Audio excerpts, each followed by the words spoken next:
Assalamu alaikum everyone. I'm Arshiya Education Wali. I welcome you all to my another session of ChatGPT um, on how to stay motivated during tough times.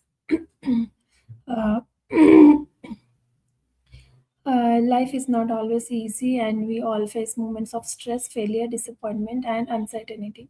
So, in this conversation with ChatGPT, we'll explore practical ways to keep moving forward even when things feel difficult. So, let me call Maya.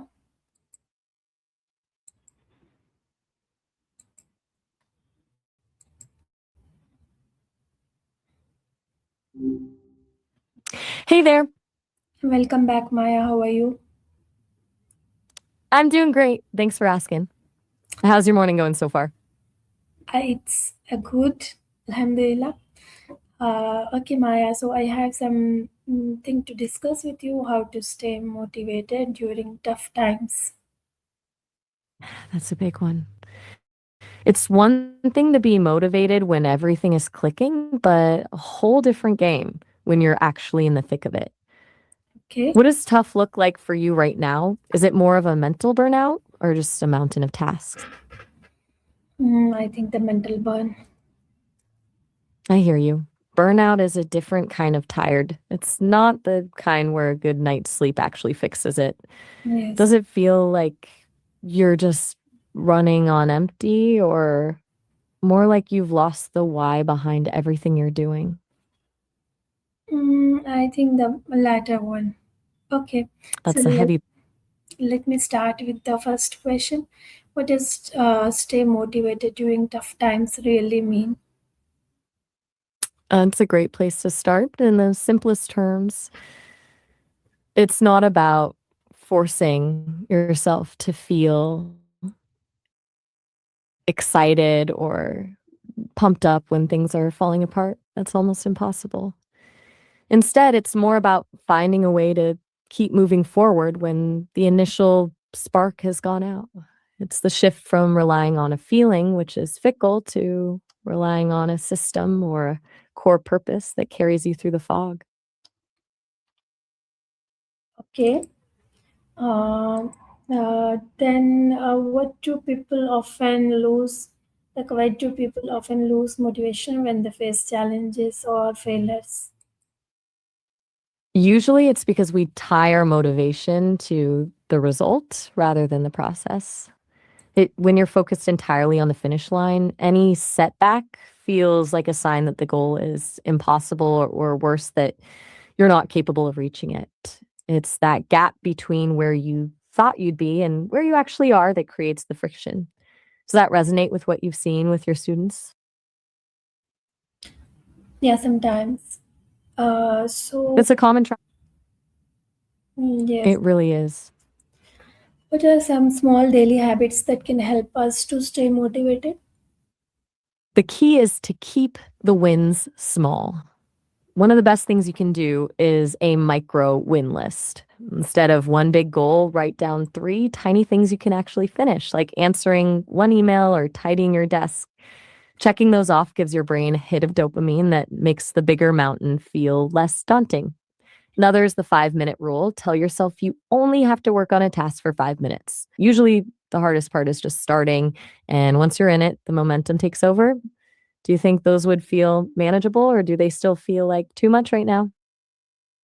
I think they are manageable. So, how important is having a clear purpose or goal during hard times? It's everything. When you're in a mental burnout, your brain starts looking for any excuse to stop. A clear purpose acts like an anchor. It's the one thing that keeps you from drifting away. When the emotional tide gets rough, it turns, I have to do this, into this is why I'm doing this, which is the only thing that actually sustains you long term. I think the former one, I have to do this. And that shift from I have to I want to is the hardest part of the whole process. When you're burnt out, your why doesn't just disappear, it usually just gets buried under the noise of everything you're juggling. It's Hmm. hard to feel the purpose when you're just trying to survive the to-do list. Yeah. Can setbacks and failures actually become sources of motivation? Absolutely. How? It sounds counterintuitive, but failures are basically just data. They tell you exactly where the gap is between your current approach and the result you want. When you stop seeing a setback as a verdict on your ability and start seeing it as a map of what to fix, it actually fuels you to try again with a better strategy. This that now I know what doesn't work energy. Okay. So, what role do family, friends, and mentors play in keeping us motivated? They're basically your external battery. When your own internal drive is hitting zero, the right people can lend you some of theirs. Some are the pushers who remind you of your strength, and others are the safe harbors who just let you be exhausted without judgment. Both are essential because burnout thrives in isolation. Mm-hmm. Who's that person for you? The one who can pull you out of the fog without making you feel guilty for being in it. Of course, my family. Family is the best safety net. There's something about people who know your whole story that makes it easier to just be honest when you're running on empty. Yes. So, how can students and working professionals stay motivated when they feel overwhelmed? The first thing is to stop treating the overwhelm as a failure of will. When the workload feels like a mountain, the brain often freezes because it's trying to process the whole thing at once. The trick is slicing. Instead of looking at the project or the semester, you focus only on the next 2 hours. You give yourself permission to ignore everything else until that small window is closed. It stops the panic and lets you actually make a dent in the work. Mm. What if we have the deadline? Deadlines are the ultimate pressure cooker. When you're already running on empty, a ticking clock feels like a countdown to disaster.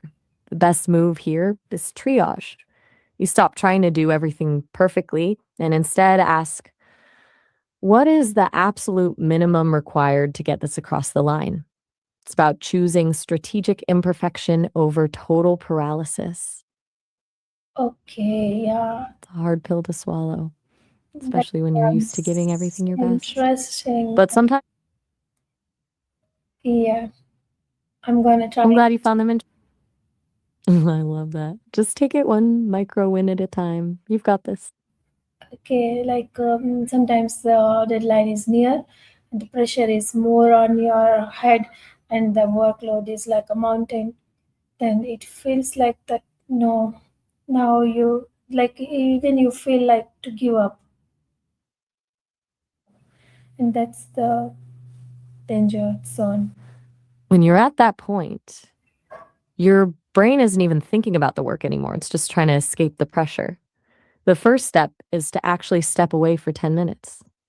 I know it feels like you don't have 10 minutes to spare, but your brain is currently in a loop of panic. And you can't solve a mountain of work with a panicked mind. Yes, of course. Exactly. Feels counter it feels counterintuitive to stop when the clock is ticking, but those 10 minutes are what actually let you stop the spiral. Once you've reset, you don't look at the mountain, you just look at the very first pebble you need to move. What's the smallest, easiest part of that workload you can knock out right now just to break the spell? So, what should we do on days when we feel completely unmotivated? On those days, you have to stop fighting the feeling.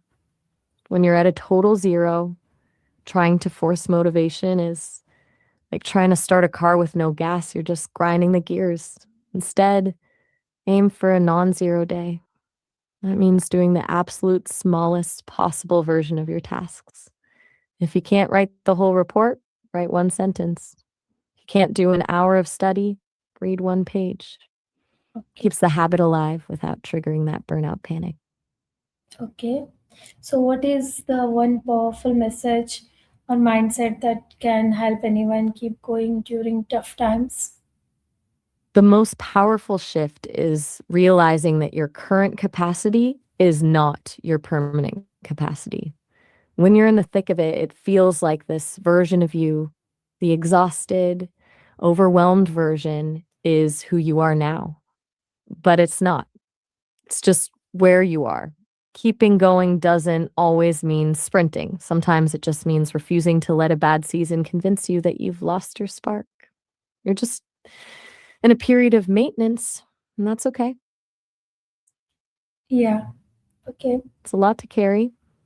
Just Mm-hmm. remember to be as kind to yourself as you are to your students. You're doing the work, even on the days it feels like you're just barely holding on. Okay. Thank you. Thank you so much, Maya, for enlightening us on the on this topic. Okay. See you in the next session. Until then, bye bye. It was my pleasure. So glad I could help. Take care of yourself, and I'll be here whenever you're ready for the next one. Bye for now. Bye. Thank you so much for joining us in this insightful session. See you in the next session. Until then,